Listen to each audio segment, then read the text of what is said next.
Listo. Vamos entonces a cerrar ya este espacio que dedicamos a la cuestión del dolor a partir de Manuel Munier. Y le damos gracias al Señor por ello y le pedimos que los contenidos que hayamos expuesto sean de beneficio para nuestra alma y para el mundo entero.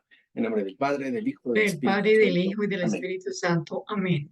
Dios te salve María, llena eres de gracia, el Señor es Es contigo. contigo, Bendita eres entre tú eres todas las entre todas las mujeres mujeres, y y bendito es bendito el es el fruto de tu fruto de tu vientre vientre, Jesús. Jesús. Santa Santa María, María, Madre de Madre de Dios, Dios, ruega por ruega por nosotros los nosotros los pecadores, perseguidos, ahora y en la ahora y hora en de la hora. nuestra muerte. Amén. Gloria al Padre, gloria al Hijo y gloria al Espíritu Santo, como Como era en era un en el principio, principio, es ahora ahora y y siempre, siempre, por por los los siglos de siglos de los los siglos, siglos. Amén. Ave María Purísima, sin pecado sin concebida. pecado concebida. Del Padre, del Hijo, En del nombre del Espíritu Padre, del Santo. Hijo y del Espíritu Santo. Amén. Había una tarea pendiente, ¿no? O ya se les olvidó.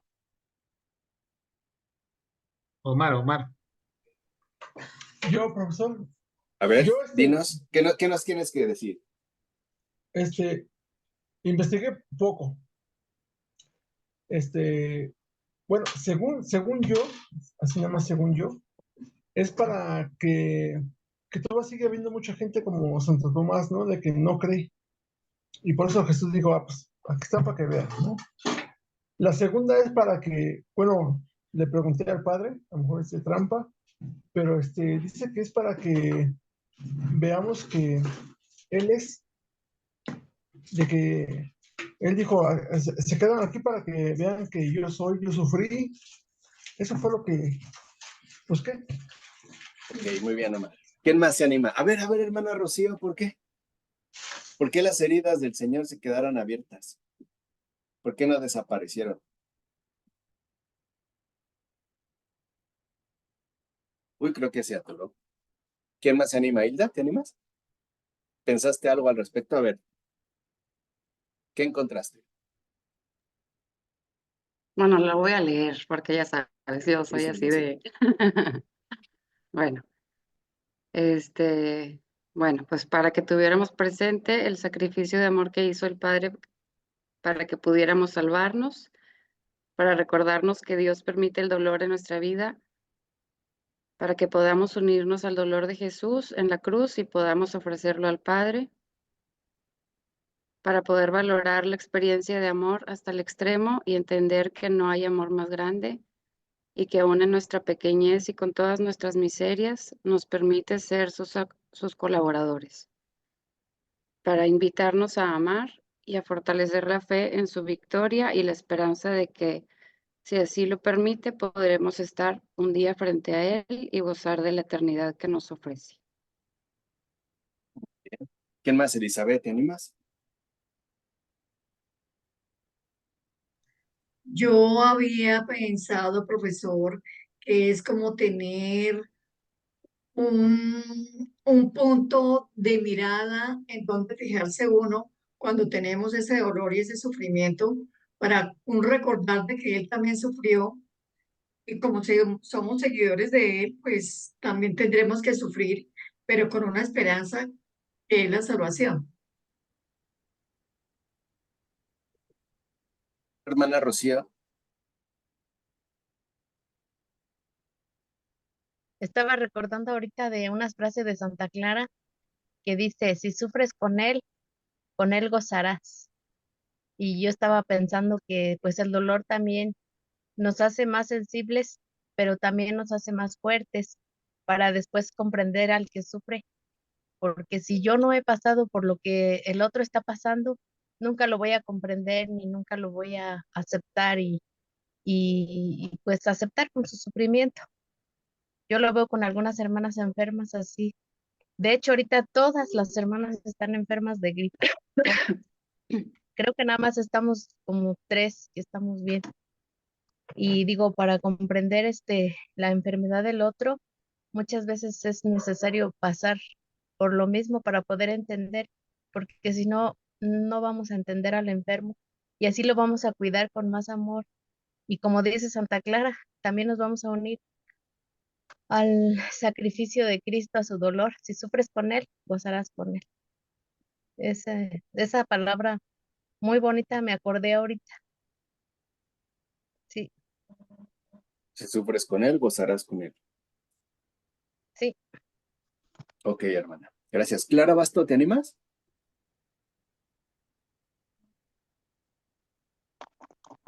Bueno, yo pensaba que, o pienso que es para que a pesar de nuestras deficiencias, entendamos que Él está ahí, atento a nuestras dificultades y nunca nos abandonará.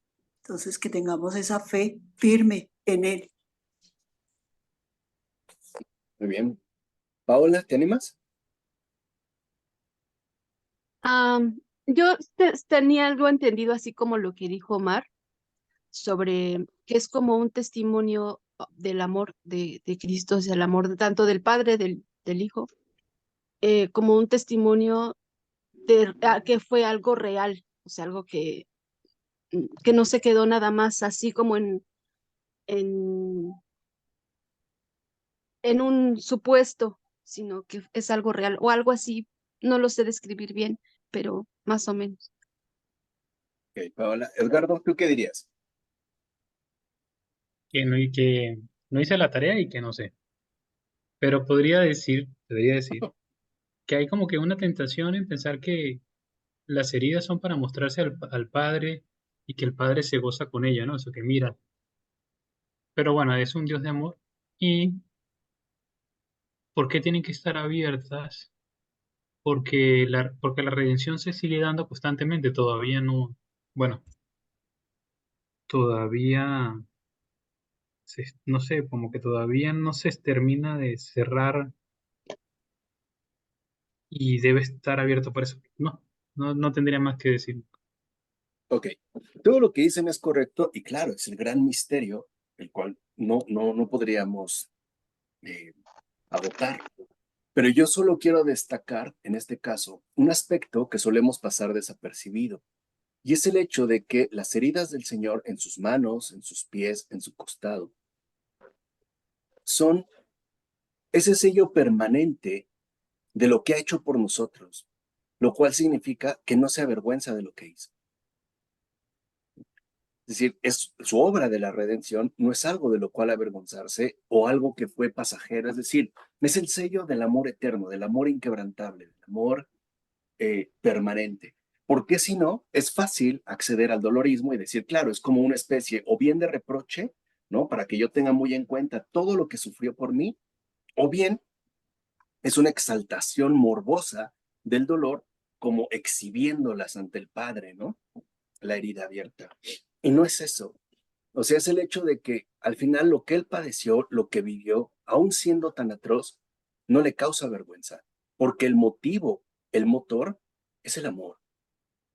Las heridas del Señor son el testimonio de su gloria, es su gloria, es la manifestación de su gloria. No se avergüenza de lo que hizo por nosotros, de lo que padeció por nosotros, es decir, por nosotros humanos. Y ese es el siempre recordatorio al mirar las heridas, no del dolor provocado, sino de el amor expresado. Es decir, cada vez, un poco lo que quiero que entiendan es esto, cada vez que miremos o intentemos contemplar alguna herida del Señor, de sus manos, de sus pies, de su costado, entendamos que lo que el Señor nos dice es, te amo. Aquí está la prueba, yo no me avergüenzo de lo que he hecho por ti, ni me avergüenzo de ti. Y tampoco, digamos, es algo que quiero borrar, como decir, es un pasado que ya queda atrás y sigamos con lo siguiente. No, es el sello permanente del amor por nosotros. Es lo que decía San Pablo en la carta a los Corintios. ¿Quién nos va a condenar si Dios está de parte nuestra? ¿Acaso Jesucristo? Que vivió, padeció, murió, resucitó y está sentado a la derecha del Padre para interceder por nosotros. Es decir, ya no nos dejemos llevar tan fácilmente por un dolorismo que no corresponde con el esplendor de la verdad.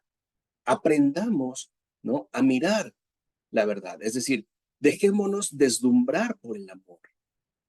Lo que los ángeles ven en las llagas del Señor es el amor infinito de Dios, incomprensible, inconcebible por nosotros, sus criaturas humanas. Y eso es tanto como una declaración de amor permanente, que no se cierra, que no se extingue, que no se acaba. Eso es lo que tenemos que mirar cada vez que dirijamos nuestra atención al crucificado. Ahí está el amor hacia nosotros. Cada llaga es una voz que nos extingue, que dice, te amo. Te amo. Me dolió, es verdad, pero el dolor no es el centro. El dolor siempre es el amor. ¿De acuerdo? Es, digamos, una voz silenciosa que no se calla. Es el testimonio ante la creación entera de cuánto Dios nos ama. ¿No lo dijo San Juan? ¿Tanto amó Dios al mundo? Ahí está la prueba, es la prueba del amor. Y por eso las heridas del Señor siempre son nuestro refugio, no nuestra tortura. Es siempre nuestro consuelo, no nuestro agobio. Esa es nuestra fe. Por eso les decía que la fe católica nunca es una fe pesada, no una fe amarga. Y esto lo digo porque a veces también como católicos, por ejemplo, en el caso de Manuel Munier, Olivia, bienvenida. A veces como que nos movemos en ciertos extremos y quisiéramos adoptar posturas que suenan bien, pero que de alguna manera se alejan de lo esencial. Por ejemplo, o sea, un poco lo que quiero también que hagamos es, terminamos de exponer a Munier y que también hagamos observaciones y críticas, porque no estamos llamados a ser ingenuos. No estamos llamados a decir, bueno, es católico, es Munier o es fulano, es sutano, y entonces es incuestionable. No, no es incuestionable. Lo único que es incuestionable es Cristo. De ahí en fuera habrá a veces excesos, incluso, digamos, un exceso de celo, que es algo que podemos detectar en Emmanuel Munier. Digo, es importante conocerlo, pero también mostrar a lo mejor ciertas inadecuaciones o cierta exageración en una postura creyente. Yo estoy seguro que ustedes lo intuyeron la vez pasada. Se les hizo algo muy fuerte, o sea, la contemplación a la que lleva la situación de su hija y como que se asusta, ¿no? Les dije, o sea, como que pareciera que debemos siempre estar preparados para lo peor, ¿no? Porque eso es al final hacia lo que nos dirigimos. Elizabeth, ¿quieres comentar algo? Sí, profesor, precisamente eso que usted está diciendo, yo me colocaba en el lugar de la esposa y no sé hasta qué punto ella podría hallarle la razón, o no sé hasta qué punto ella le llevaba la idea, o no sé hasta qué punto para ella era incomprensible poder entenderlo a él. Me parecía una carga muy pesada para ella y yo me colocaba en esa misma posición.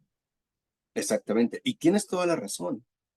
Tienes toda la razón. No es lo que platicamos en la semana, Edgardo y yo, también en base a una inquietud. Y yo le decía que a veces encontramos exposiciones católicas que efectivamente son católicas, pero que no logran superar una cierta desproporción. Y ahorita vamos a entender por qué. Pero uno debe de ser prudente, ¿no? Entonces, aquí también nos ayuda a ejercitar el discernimiento. Si algo, aún proveniente de un católico ejemplar, ¿no? Como que nos sobrepasa y se enciende una alarma, debemos entender que ahí hay algo que hay que corregir y que ciertamente hay que enmendar. Porque a veces pensamos que las figuras que nos presentan como parte de nuestra rica tradición son incuestionables. No es así. Por ejemplo, no sé, un San Agustín, ¿no? Es extraordinario, pero hay cosas que son discutibles. O sea, tampoco es casual que de San Agustín haya surgido, por ejemplo, el jansenismo o un Lutero. Lutero era agustino. Tampoco es casual. Son, digamos, riesgos que se corren, pero que uno está llamado a detectar. O un San Francisco de Asís. Y lo digo a propósito porque es el padre espiritual de nuestra hermana Rocío, ¿no? Esta resistencia, esta oposición, por ejemplo, al trabajo intelectual, pues no, hasta que aparece un San Buenaventura, que será su sucesor, y le hace ver que no puede limitarse a una predicación o a una mera pastoral, ¿no? Que no, o sea, tenemos que abarcarlo absolutamente todo. Y esto es también parte de nuestro avance. O sea, debemos de sentirnos, lo voy a decir como es, debemos sentirnos mucho más libres de lo que solemos. Debemos experimentar la libertad de los hijos de Dios que avanzan, que entienden con comprensión, con ternura, con dulzura los excesos, pero que no los pasan por alto, ¿sí? Sea de quien sea, porque el único que es incuestionable es Cristo. Y a veces creo que como católicos tendemos a excedernos en timidez, ¿no? Como que nos imponen mucho las figuras de autoridad, ¿no? Llegamos a estar convencidos de que si lo dijo, por ejemplo, un San Agustín, pues así tiene que ser. Pues no, habrá cosas en las que definitivamente no puede ser así. Uno entiende, y es lo que vamos a entender en el caso de Manuel Munier, pero uno debe también, ¿no? Ser capaz de enderezar el camino hacia ciertas exageraciones que se pueden producir, tanto en positivo, como va a ser el caso de Munier, como en negativo, ¿no? Por ejemplo, hacia insistir tanto en la depravación humana, que hay como una tendencia desde Agustín hacia ese lugar, ¿no? Y uno lo puede entender. O sea, se quiere responder a algo concreto, pero hay que tener como una visión más larga, porque si no, las cosas se van empezando a ir como de lado, ¿no? Entonces, ahí entramos nosotros en estos tiempos y enderezamos la cosa. Por ejemplo, Emmanuel Munier, ¿no? Aparte de la enfermedad de su hija, de que cierran la revista, que es la obra de su vida, también lo van a meter a la cárcel. Porque, ¿no? En la década, en el año de 42, los nazis ya están invadiendo Europa y la que sigue es Francia. Entonces las autoridades ya están llegando y lo van a acusar prácticamente de conspiración, de cómplice de potencias adversas, ¿no? Y él reconoce en una de sus cartas que él de hecho no ha llevado a cabo ningún tipo de violación de las leyes que, por ejemplo, prohíben difundir escritos clandestinos o tampoco ha hecho una acción de propaganda al servicio de una potencia extranjera, que eran como las acusaciones comunes de ese tiempo, ¿no? Y que el delito es lo que llamaban desmoralización. Y Munier es llevado a prisión, no va a ser torturado, simplemente, ¿no? Es privado de su libertad. Y empieza a hacer unas reflexiones que de manera teórica están muy bien, pero tampoco tenemos que dejarnos llevar por la magia del decir. Es decir, no tenemos que liquidar el ser por el decir, porque claro, yo me puedo dejar llevar por reflexiones teóricas que a lo mejor se apartan de la realidad. Por ejemplo, Munier dice, el cristiano había llegado a ser un humano que no iba ya a prisión. El cristiano se había instalado en la seguridad general. Era bueno, pues, lo que no perturbaba los ritos.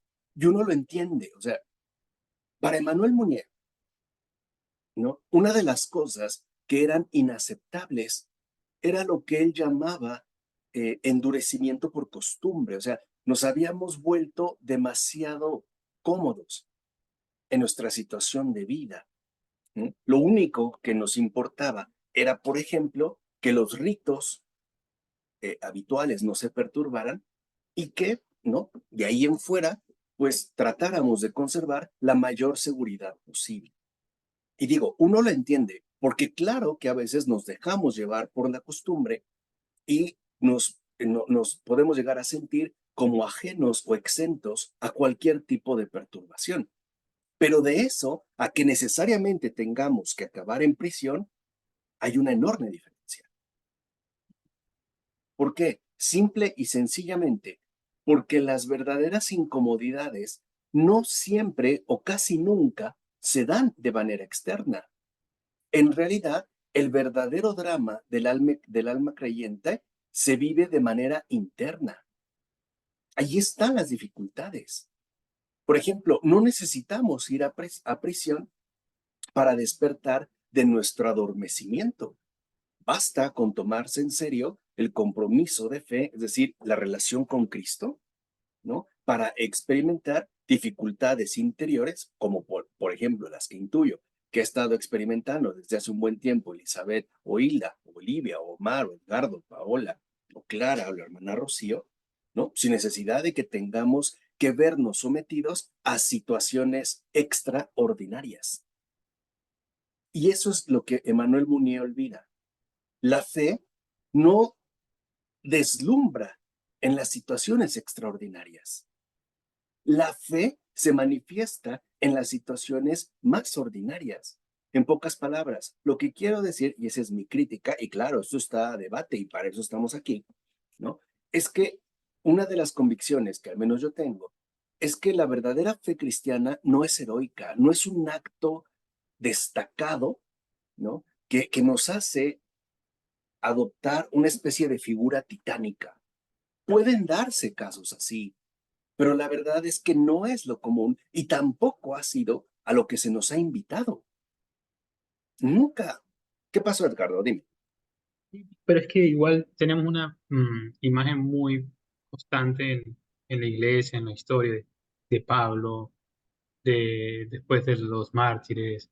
Entonces se ve como una idea muy positiva de ese tipo de santidad, ¿no? Y de ejemplos. Entonces imagínate, hay una aspiración, sobre todo en el lado protestante se da mucho, ¿no? De imitar esta capacidad que tuvo Pablo, de que se fue a todo el mundo. Está Francisco Javier también, que se fue, no sé, a otro sitio, a la India, creo. O sea, hay varios que han demostrado grandes episodios como de fuerza y de fe y que uno debería imitarlos. Exactamente. Es decir, hay una especie todavía como de exposición titánica de la fe, como si la fe solo fuera valiosa en situaciones límite, que incluso desbordan lo humano, ¿no? Y tendemos a ser, al final, ¿no? De los testimonios de santidad en este mundo, grandes héroes. Por eso hasta se habla de virtudes heroicas, algo que algunos de ustedes ya saben, a mí no me gusta para nada, porque no se trata de hablar de virtudes heroicas, se trata de hablar de virtudes humanas y por ende también de virtudes cristianas, ¿no? Lo heroico, a mí, en lo personal, me huele más a paganismo. Estos sí querían ser héroes, por eso tenían sus héroes, es decir, sus figuras destacadas, pero tan destacadas que terminan convirtiéndose en figuras muy alejadas de mi realidad ordinaria del día a día. Entonces, claro, Emmanuel Mounier quiere, ¿no?, sobreponerse a una costumbre establecida, es decir, a la mediocridad, ¿no? Estandarizada, y entonces busca, como él mismo dirá, que el espíritu cristiano encuentre la posición erguida, es decir, que se manifieste como alguien, a final de cuentas, pues heroico, ¿no? Y yo lo que sostengo es que no necesariamente tiene que ser así. De hecho, casi nunca es así, porque digamos que los verdaderos combates no se dan por lo regular en situaciones muy puntuales, como puede ser el encarcelamiento o la tortura o incluso una enfermedad. Se dan en lo recóndito del corazón, donde se viven y se experimentan tanto las grandes victorias como las grandes derrotas. Todo lo hemos vivido y para ello no tuvieron que llevarnos a la cárcel o no tuvimos que atravesar situaciones exteriormente llamativas. O sea, al final todo se define en el secreto del corazón, en lo que ahí verdaderamente acontece. Ahí es donde se libran las verdaderas batallas. Ahí es donde hemos experimentado tanto victorias como derrotas y no hemos tenido que pasar por situaciones extremas. ¿Qué pasó, Paola? Ah, bueno, un comentario, no sé, o algo que a mí me pasaba, o yo pensaba, ¿no? Así como bien, pues ahora que lo pienso, o sea, ya con todas las clases y todo, pues bastante ilógico, ¿no? Antes, pues yo decía, ay, qué fácil es ser santo, ¿no? Qué fácil es salvarse, porque, por ejemplo, digo, bueno, yo puedo, o sea, con todas las gracias que Dios nos da en la iglesia y, bueno, o sea, pues sí, en nuestra madre iglesia y todo, qué fácil es salvarse, ¿no? Yo digo, pues, me puedo confesar y comulgar diario, rezo mi rosario, lo ofrezco así, y diario puedo ganar una indulgencia plenaria, y así muero y estoy salvada, ¿no? Pero ahora que con todas las clases y todo, al principio también pensaba y decía, no, pues es que no está tan fácil, está bien difícil, está súper difícil ser santo. Entonces digo, bueno, entonces, ¿quién puede ser santo? O sea, porque muchas veces también escuchar a muchos sacerdotes y todo nos las ponen súper difícil y dices, es que no lo voy a alcanzar, no voy a, a lo mejor con trabajos entraría al purgatorio y eso quién sabe. Entonces, para mí ha sido como un poco confuso de repente decir, este, ¿puedo o no puedo salvarme? Porque por una parte parece fácil y por otra está bien difícil.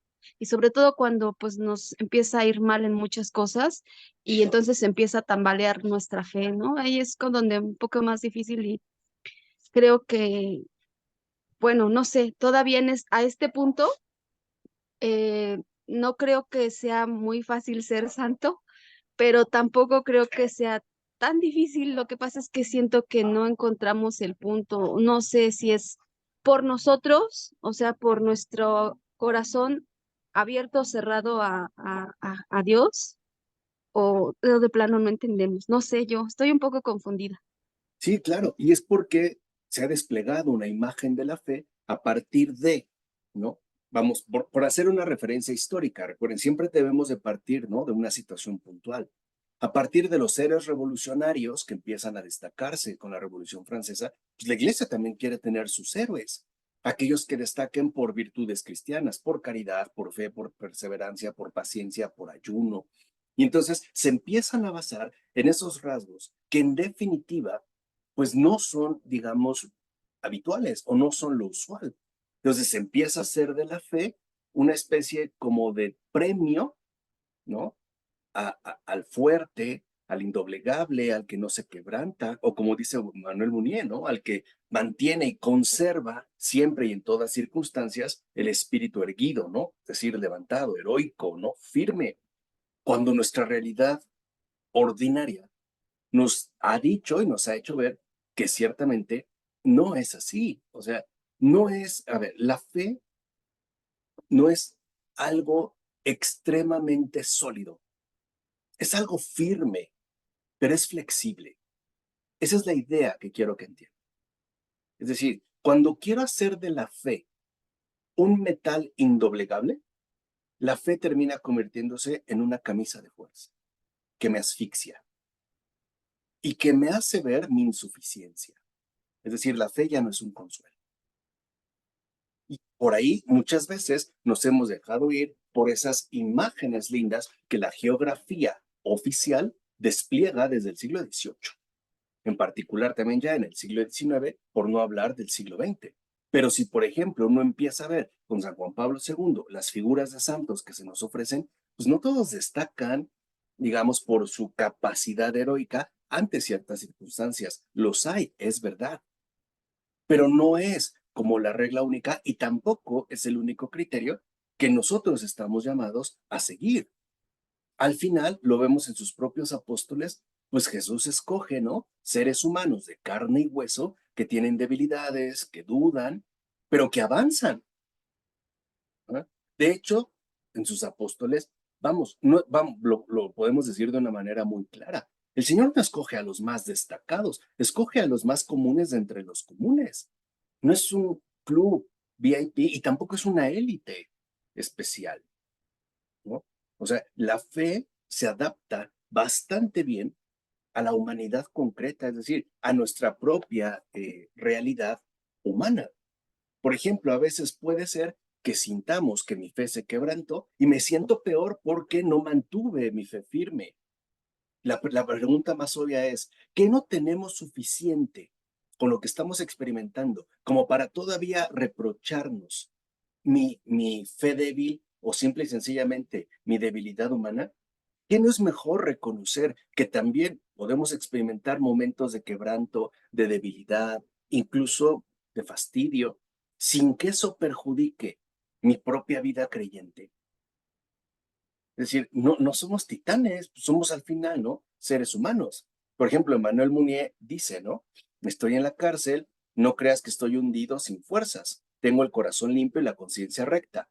¿Qué motivos puedo encontrar para flaquear?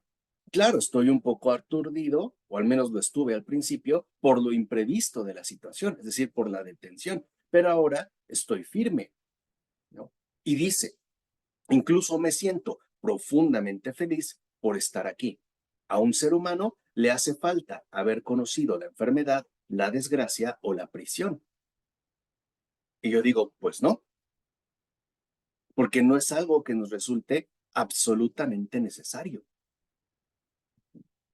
Es decir, no tenemos que vernos conducidos a una situación extrema donde se ponga a prueba pues, lo que verdaderamente somos, ¿no? No, es decir, no estamos llamados a hacer de la fe un exhibicionismo de poder, porque la fe es servicio, no es una exhibición. Y ese es a veces el riesgo que se llega a tener en el caso, por ejemplo, ¿no? De un Mounier o de un Péguy o de esta renovación católica que se da en Francia en el siglo XX y que quiere presentarse como una opción viable ante el mundo. Ciertamente lo es, pero al final termina siendo una oferta poco convincente porque parece limitada a unos cuantos. Es decir, finalmente a unos pocos, ¿no? No reconocer que en definitiva, pues no somos titanes de la fe. Por ejemplo, en una de estas cartas de este periodo, le recuerda a su esposa, le dice, mira, acuérdate lo que decía Péguy, aceptar es soportar, estar dentro, hacer que esto dure y no doblar la espalda para que esto te pase por encima. Aceptar es soportar. Otra vez, la idea de que debemos de tener una especie de resistencia inagotable, ¿no? Y no es verdad, porque incluso humanamente podemos experimentar momentos donde las fuerzas se esfuman, momentos de profunda debilidad donde quizá interiormente me resulta casi imposible mantenerme en pie.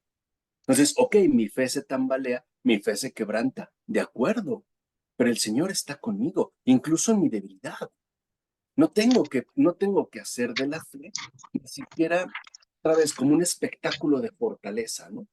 No, más bien tengo que hacer de mi fe un compromiso de entrega, de adhesión, a pesar de mis limitaciones y a pesar, pues, de mis propias pequeñeces, ¿no? O sea, la fe no es para gigantes, la fe es para nosotros, ¿sí? Para gente ordinaria que puede y de hecho experimentará, ¿no? A lo largo de su vida, pues esas vacilaciones, ¿no? Incluso vamos a decirlo así, pues esas como flaquezas indudables, por ejemplo, ¿no? Y lo habíamos visto. Entonces, con Fabrice Ayash, tener fe no significa tener todo claro, por ejemplo. Uno se puede sentir muy desconcertado. Ujú. Yo a veces, por ejemplo, al Señor, últimamente, no le he podido decir, confío en ti o en ti confío. Lo más que le puedo decir es, te creo. Pero no puedo dar un paso adelante que no soy capaz. ¿Me explicó? Ujú. Entonces no tenemos que sentirnos desmotivados, porque a veces uno termina así, con este tipo de lecturas. Y eso que estamos hablando de un católico. No, o sea, no podemos acabar desmotivados o diciendo, pues esto es demasiado, quizá para mí o lo que se me pide. Claro, cuento con la gracia de Dios, pero la gracia de Dios también es condescendiente, es decir, condesciende a mi pequeñez, ¿no? Vamos, a mi estatura reducida, incluso a mi falta de fe. Puede ser que yo no tenga fe o que diga no tener fe, si por eso estoy entendiendo una especie de certeza intelectualmente definida, pero el Señor me ama. Ahí está, ¿no? El resucitado. O sea, eso no va a cambiar. Aun cuando yo entre en un proceso a lo mejor de duda o de debilidad o de tibieza, ¿no? Aún así, el amor de Dios no cambia. Ahí están las heridas abiertas del Señor. O sea, un poco lo que quiero que entiendan es que Péguy, particularmente Péguy, el que estuvo, de hecho, en la Primera Guerra Mundial, hace de la fe un combate. Claro, porque su vida con la fe fue un combate, pero tampoco significa que nosotros debamos de ver la fe de un combate, ¿no? Que parece limitarse a los destacados, a los heroicos, ¿no? Incluso a los valientes. Pues no. ¿O qué? A veces ustedes no han experimentado miedo, ¿no? En su relación con Jesús o inseguridades o dudas, o por lo menos no se han sentido perplejos, o siempre han estado en pie, o sea, como una barra de metal que no se dobla. Yo creo que no, o sea, la fe, creo yo, es muchísimo más flexible, ¿no? Entonces, hay cosas que en efecto a nosotros nos pueden desbordar, pero no es para que nos reprochemos mi falta de fe, sino para reconocer con sencillez y con humildad mis limitaciones y al mismo tiempo, aquí sí, adherirme más profundamente, ¿no?, al amor del Señor, a ese amor que Él me ha manifestado. Eso sí es lo que no va a cambiar. Yo puedo ser ciertamente variable. Por ejemplo, es un poco extraño, y creo que ustedes también lo percibieron, que si estamos experimentando la pérdida de un ser tan cercano y tan querido como puede ser un hijo o una hija, yo pretenda elevarme a una contemplación y ver en esa persona una hostia. Claro que lo hay, claro que ahí está el crucificado, pero mi dolor humano es igualmente real. Y eso yo no lo puedo hacer a un lado. No puedo ciertamente minimizarlo. ¿Me duele? Claro que me duele. Por eso todos, ante una pérdida importante, necesitamos un periodo de duelo, un periodo de asimilación. Es decir, un poco lo que quiero que entiendan es que a veces me parece que tendemos mucho a querer pasar directo a la contemplación. Claro, esto lo puedo alcanzar, pero no puedo tampoco negar o no puedo omitir pues lo que en efecto estoy experimentando, ¿no? O sea, no puedo pasar, vamos a decirlo así, ¿no?, de mi dolor o de mi padecimiento real a una contemplación que de fondo me suena bien, pero que me resulta ajena, como que no me toca, como que no me alcanza, como que es, otra vez, un espectáculo que veo de lejos, que aplaudo, pero que en definitiva, pues no comparto, ¿no? Y esa fue una línea muy de Peggy. Para Peggy hay que ser como heroicos, ¿no? Hay que tener una fe firme. Y uno se dice, sí, claro, pero yo creo que hay una fe mucho más real, muchísimo más genuina, que sabe no solo de tener el espíritu erguido, sino también de tener el espíritu quebrantado. Y estos son momentos normales de la fe. A veces me puedo sentir muy entusiasta, a veces muy seco, a veces puedo estar muy contento y a veces triste. Pero todo ello forma parte de la fe, es decir, uno no siempre eh, puede mantenerse en pie.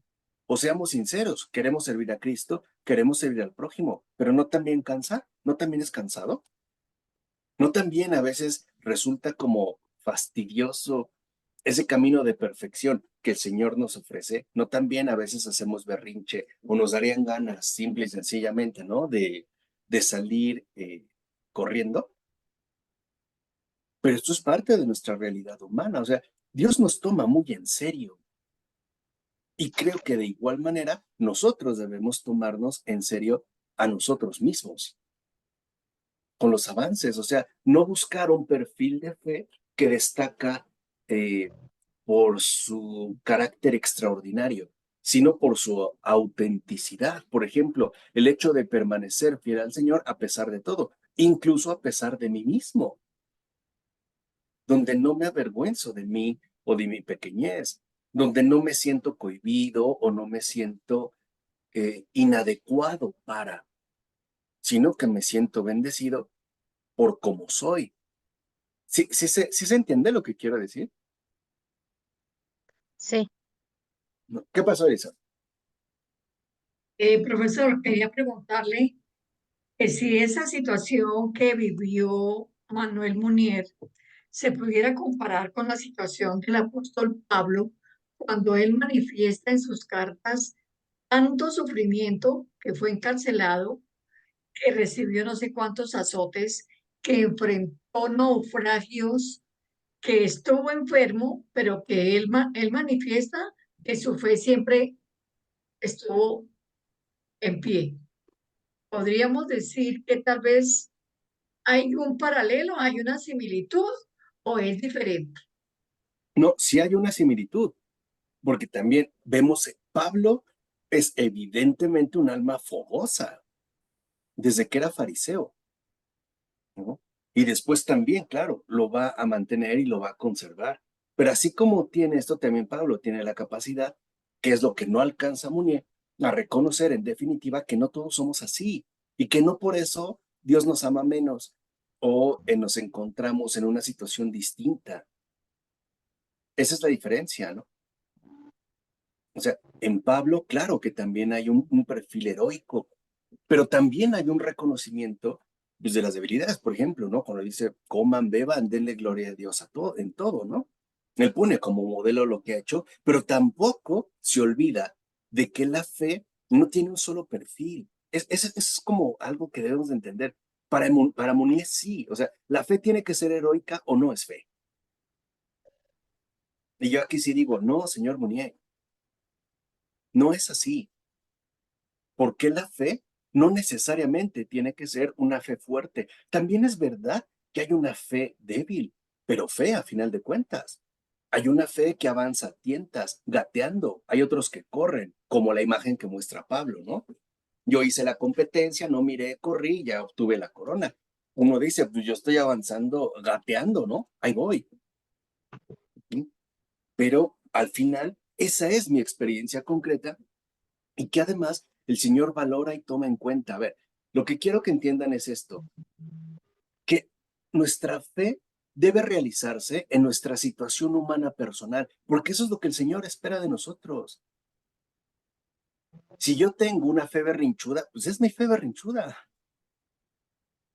pero avanzo, no me aparto, no traiciono, o por lo menos no renuncio. Esto sí lo puedo entender. Pero no es posible que nos propongan, por ejemplo, una fe heroica para todos como si fuera un molde en el que debo encajar. Es como los zapatos, no todos calzamos del mismo número, por Dios. Tenemos números diferentes, hay quienes tenemos, ¿no? El pie más grande, el pie más pequeño. Por cierto, no sé cómo se midan en Colombia o en Perú el número de calzado.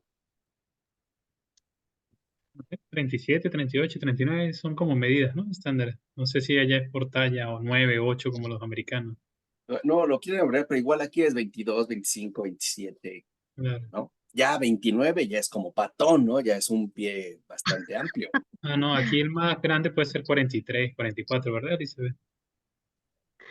Y una Yo, dama por puede ejemplo, estar yo calzo 27, 28. 36 y ¿Sí? mi pie no es ¿36? grande. 36 ¿Sí? no es un pie grande, Ah, no, pero aquí sería en como, México sería grandísimo. no, aquí 23. ni lo fabrican. 30, yo creo que el 32 y dices, ya te pasaste, no, el 36, no, hombre, sería más bien como de estos de payaso, ¿no? Que tienen una extensión añadida, ¿no? No, aquí no. 25, 24, pero es como ello, o sea, a ver, lo que quiero que entiendan es que, a ver, la fe no implica renegar de mí mismo, implica realizarme con Cristo. Esa es la fe.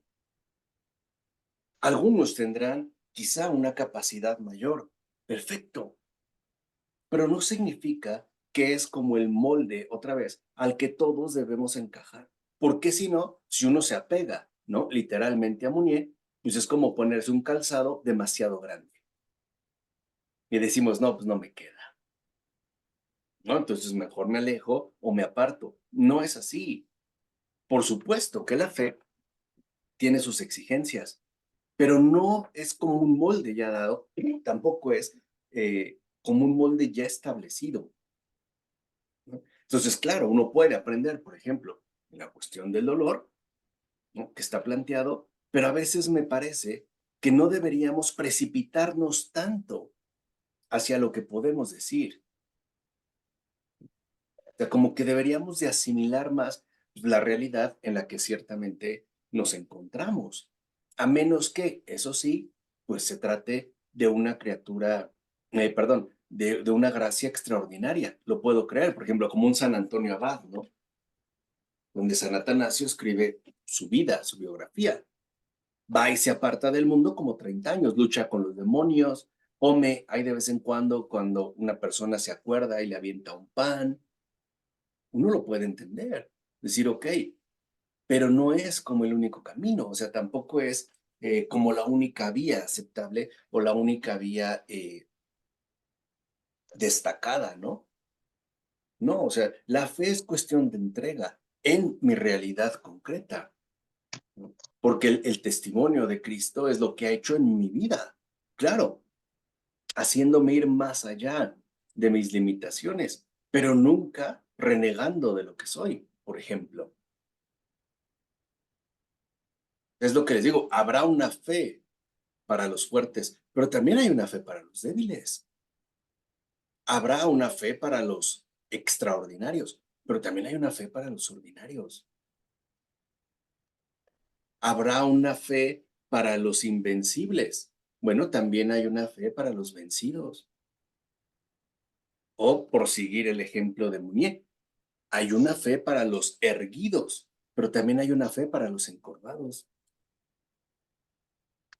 Oye, Marco, Dime, yo tengo, bueno, estaba pensando yo, por ejemplo, yo he visto los santos y me gusta ver sus biografías y allí yo voy encontrando de, como tú dices, la fe es una sola, que solamente a través de la entrega y la obediencia a Dios, porque ahí dice, o según ahí, según cada santo va diciendo por qué se hizo santo, ¿no? Por su confianza, por su obediencia, por su entrega y todo, pero la fe es una sola, ¿no? Esa confianza en Dios.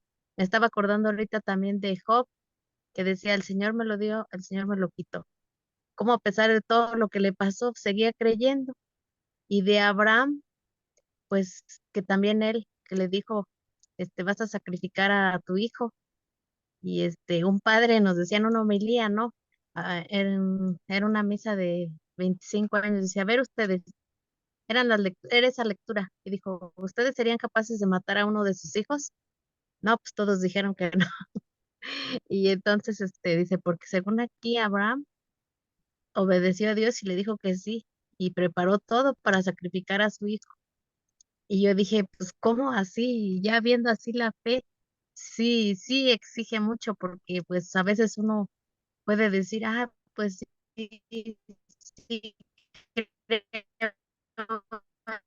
en Dios, pero a lo mejor obedezco poquito, no todo. O sea, ¿por qué se hizo santo? Pues porque hizo lo que tenía que hacer, lo que Dios le mandó. sí, exacto, ¿no? Lo hace. Pero fíjense, pongamos el caso de Abraham. Si uno lo ve así como Abraham, así, ¿no? Dispuesto a sacrificar a su hijo Isaac, uno dice, wow, pues qué grande es su fe. Sí, pero si tomamos en serio el caso de Abraham, uno puede decir, ¿por qué no dudó en sacrificar a Isaac? Porque el milagro ya estaba hecho. Para Abraham en principio era imposible, humanamente imposible ser papá, por su edad, por su vejez, por su decrepitud, por la esterilidad de su esposa, por su edad avanzada. Sara también era una anciana. Dios hizo el milagro. Es decir, Abraham no va a ciegas. Abraham ya recibió la confirmación de que el Señor todo lo puede. Claro, para Abraham era más fácil decir, bueno, si el Señor me pide este hijo, ya me dio uno, pues no tendrá problema en darme otro, a lo mejor no era este, pero ya va algo, es decir, no va, como decía Kierkegaard, ¿no? En su interpretación de Abraham, no va en un salto a ciegas, a ver, no tengo nada que me respalde, acuérdense de lo que hablaba Newman, de las realidades antecedentes, ¿no? Por lo menos un cierto apoyo o un mínimo respaldo, y el respaldo evidente es Isaac. O sea, no es que fuera de la nada. Y esto también es importante para nosotros, porque si no, vuelvo a insistir, ¿no? Tendemos a hacer de la fe, pues algo excesivamente duro, ¿no? Hacer de la fe algo como eh, imposible, algo que en definitiva yo no puedo cumplir, ¿no? Que me rebasa, que me supera y que en realidad no me invita a eso. Les decía, no es como estirarme, ¿no? Hasta que me desgarre. No, es aceptar la obra de Dios en mi vida. Eso sí puede ocurrir. Y todo se reduce a un sí, como María. ¿A poco en su vida terrenal vemos una mujer heroica? Vemos una mujer que se padece, que se duele, que es compasiva, que es atenta, ¿no? Que es muy discreta. Pero vean toda la obra que hace, justo por ese sí dado. Lo que sí es importante, pues, en Mounier, es que, como él menciona, y ya es la última carta, donde le dice a su esposa que un día, cuando veamos la fecundidad de todas estas cosas dolorosas, nos vamos a decir a nosotros mismos que éramos muy tontos por querer a cualquier precio que no existieran y que la vida desplegara su felicidad pequeña y tranquila. En eso sí tiene razón. Es decir, en todos los sufrimientos humanos hay una fecundidad escondida que tal vez no lleguemos a entender, pero al final sí. Es decir, no, nada es inútil. A lo mejor en el transcurrir habitual de nuestra existencia, pues no le vemos el caso, no le vemos el sentido, o simple y sencillamente me resulta chocante. Pero hay una fecundidad, hay una especie de plan secreto de Dios, que yo a lo mejor no puedo entender, pero que sí puedo aceptar, ¿no? Con la mayor tranquilidad posible. Eso sí. Entonces, entender que junto, no detrás de como algo aparte, sino junto con un dolor experimentado, también es cierto que hay una fuente de fecundidad que no solo va a repercutir para nosotros, porque no somos seres aislados. Si alguien padece, por ejemplo, una enfermedad, su sufrimiento, su dolor, no solo es para esa persona, es para muchos otros que probablemente ni conoce. Es como los vínculos secretos, ¿no? En tantos seres relacionales. Pero sí hay una fecundidad. No es un dolor estéril. Y tampoco es un dolor que se reduce a un fruto privado, ¿no? Es para mí o para mi bien. No, seguramente sí, pero no solo para mí. Lo más seguro es que sea un bien compartido, porque así como hemos sido compañeros de camino, también seremos compañeros de salvación, compañeros de santificación. Uno no se santifica solo, también hay una santidad compartida, ¿no? Y así como hay una comunión de santos, y ahí sí también Peggy tiene razón, también hay una comunión de pecadores. Así que tampoco nos sintamos cohibidos ante la pequeñez de nuestra fe. Sintámonos agradecidos por lo infinitamente que Dios nos ama. Eso sí, no estemos como obsesionados con mirarnos a nosotros mismos. No estemos midiendo con lupa nuestra fe. Más bien, miremos con lupa a Cristo, a Él sí, y nuestra adhesión a Él. Pero no estemos como asumiendo criterios, ¿no? De mayor o menor, de si mi fe es más grande o si mi fe se ha debilitado por situaciones que a lo mejor en nuestra vida se van a presentar. Esa no es la idea. Lo que les digo, la fe, ¿no? Es un consuelo, no un agobio. Un agobio. Probablemente en una situación parecida a la de Mounier con su hija, pues cualquiera de nosotros lloraría y no tendría nada que decir. Y no por eso somos menos creyentes.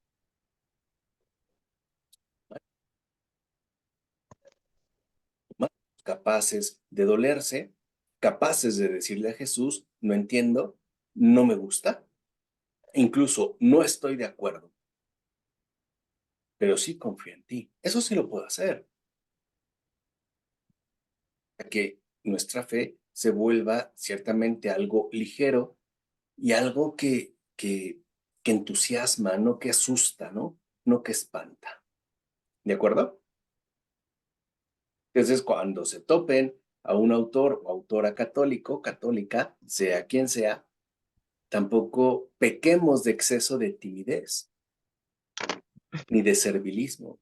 No, leamos con atención y como dijo San Pablo, examínenlo todo y quédense con lo mejor. Y si algo no es lo mejor, no hay por qué mantenerlo y tampoco conservarlo. ¿Ok? ¿Algún comentario, alguna pregunta, alguna duda?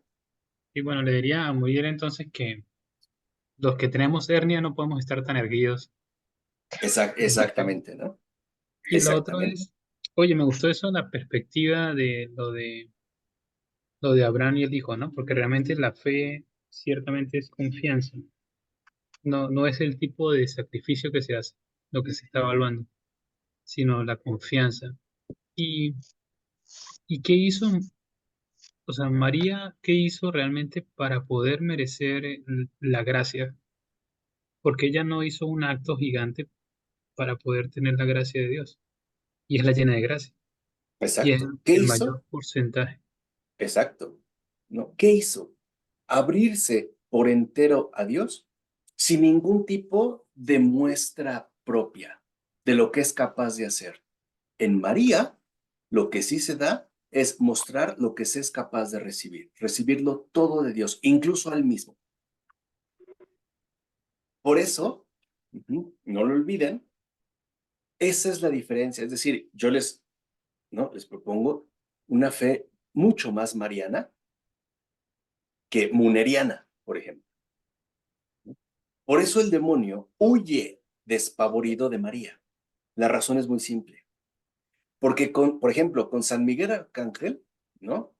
El capitán de los ejércitos celestes, el demonio se avienta una batalla. Y como decimos en México, se avienta un tiro. Es derrotado, pero igual como en México dice, pero no se fue limpio, ¿no? Le di lo suyo, le costó, me ganó, pero le di batalla. Con María ni combate, porque María no necesita demostrar que algo puede. No necesita mostrar capacidad, porque está enteramente entregada a Dios. Esa es la diferencia, ¿no? Entonces, yo lo que propongo es que es mucho mejor una fe basada en la humildad que una fe que tiende a pactar con la arrogancia, la vanidad e incluso la soberbia. María ni siquiera tiene que pelear o demostrar su fuerza. Es pura humildad. Eso es lo que tiene Edgar. Y ahí sí creo que a Mounier le falta un poquito de humildad. En eso sí. Y si te falta humildad, no puedes exigir a los demás que compartan esa falta contigo. Ahí sí no, señor Mounier. Eso no. Eso es lo que te digo, Marco, que en los santos resaltaba, dice allí, su humildad, su sencillez y su alegría. Como Exactamente. dice, Dios nos llama a ser felices en cada una de las vocaciones y formas de vida. Y ya desde allí, pues van a hacer lo demás. Exacto. En lo poco, en lo poquito. O como decía Adrián von Speyer, que me gusta más y puede ser una gran regla, ¿no? Para nosotros en este grupo de estudio. Una fe que es casi nada. Casi nada. Es todo. El Señor no nos pide más, nos pide ese casi nada. Pero que estamos dispuestos a compartir con Él sin restricciones. Eso sí. ¿Qué pasó, Elisa? Quiero preguntarle, profesor, con lo que acaba de decir. Sí, también reconozco que a Manuel Monnier le faltó humildad.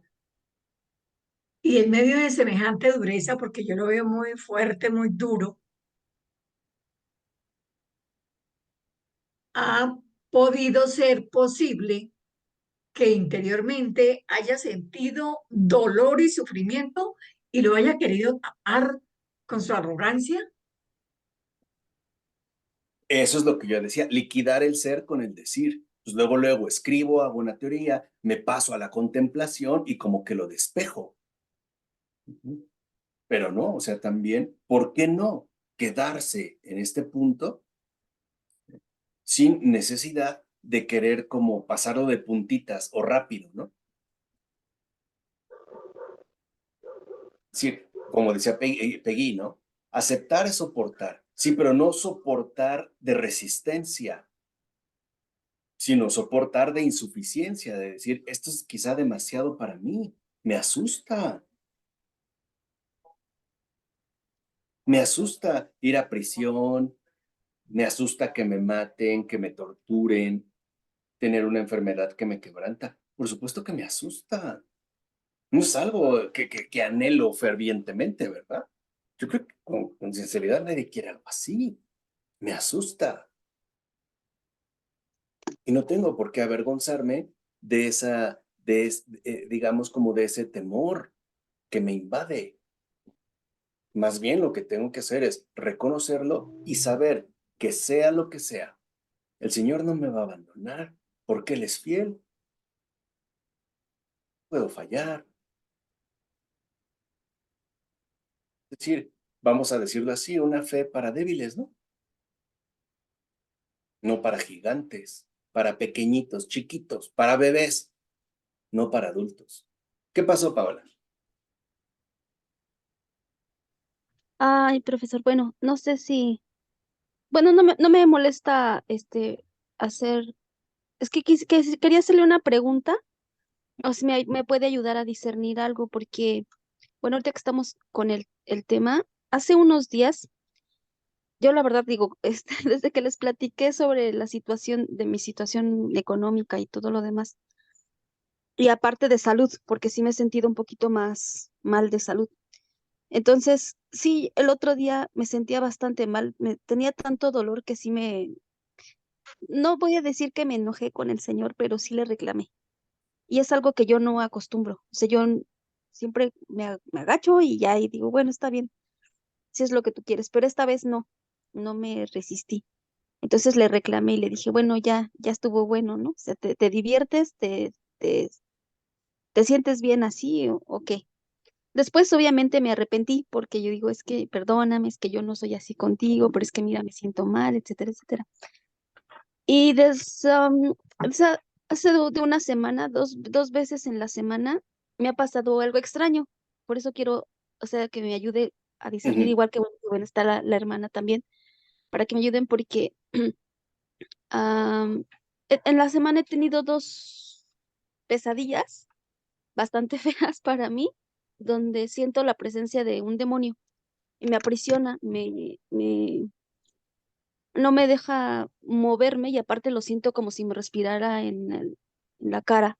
Las dos veces ha sido igual.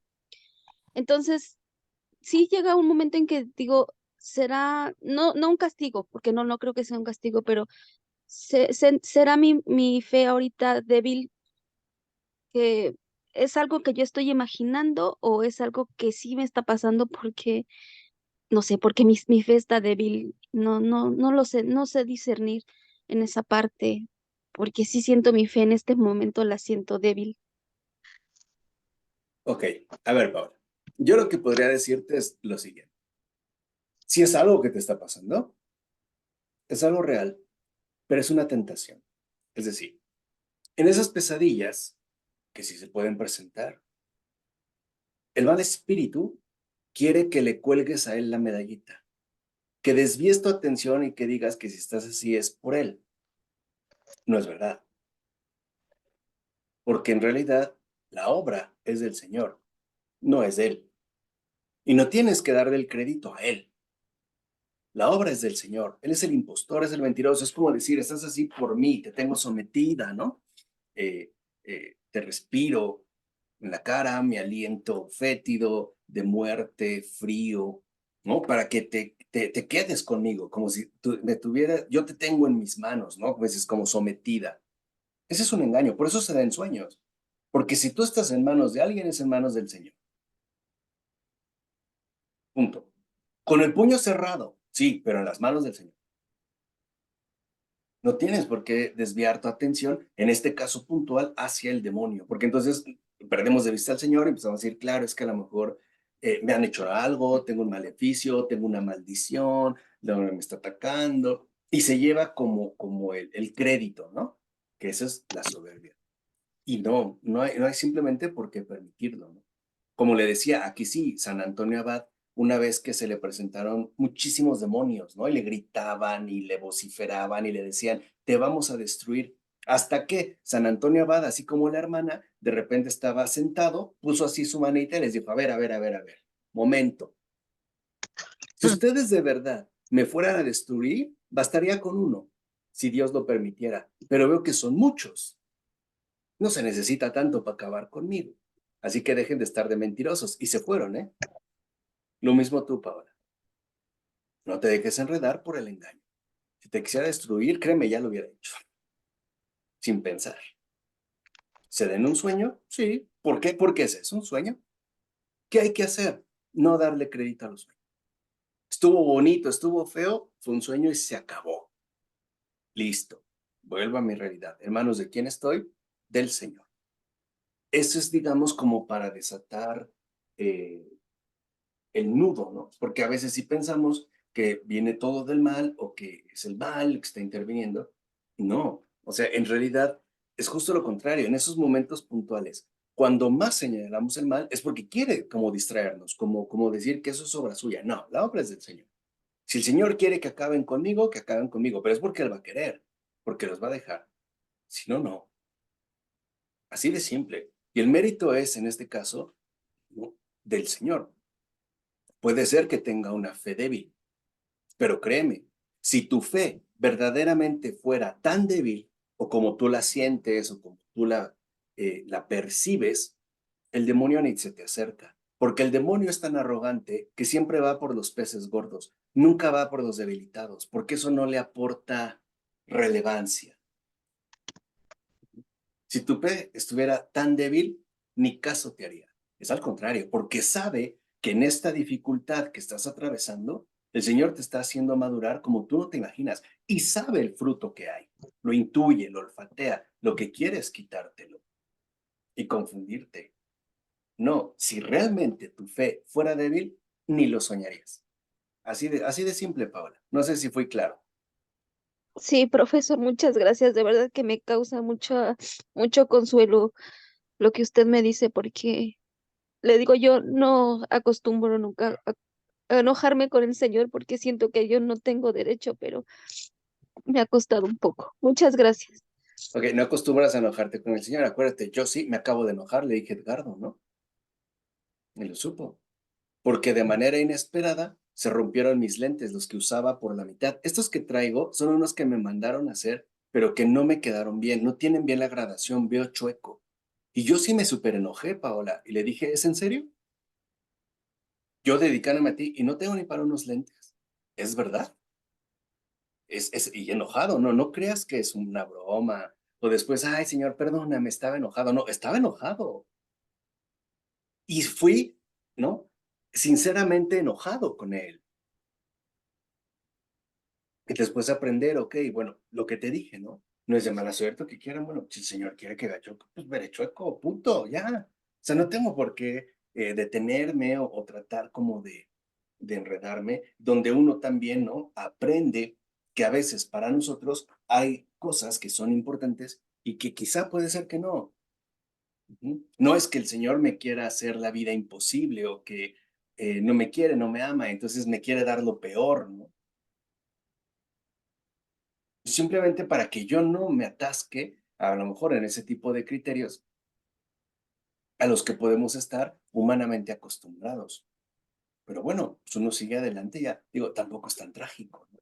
O sea, lo peor que puede pasar es que después ande con lazarillo, ¿no? Con un perrito guía, ¿no? Y que me vaya llevando. Pues vamos a ver qué raza es o de qué color se presentan. Pero eso es importante, o sea, el hecho de que, como yo les digo, no dejarnos llevar a veces por las situaciones que se nos presentan en base a lo primero que se nos ocurre. Tenemos una fe débil, cierto, pero es fe.